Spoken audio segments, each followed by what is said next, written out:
Shalom. அறிவின் ஆவியானவர், spirit of knowledge. இந்த உலகத்தில் மனிதனுக்கு ஞானம் இருக்கிறது, அறிவு இருக்கிறது.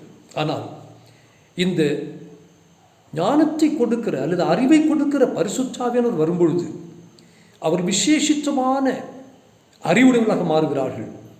இந்த உலகத்தில் கடந்த பல்லாயிரம் வருடங்களாக இந்த உலகத்திற்கு விஞ்ஞானத்தையும் மருத்துவத்தையும் புதிய கண்டுபிடிப்புகளையும் கொடுத்த யூதர்கள் இந்த விசேஷமான ஆவியானவராகிய அறிவின் ஆவினால் நிரம்பினவர்கள்.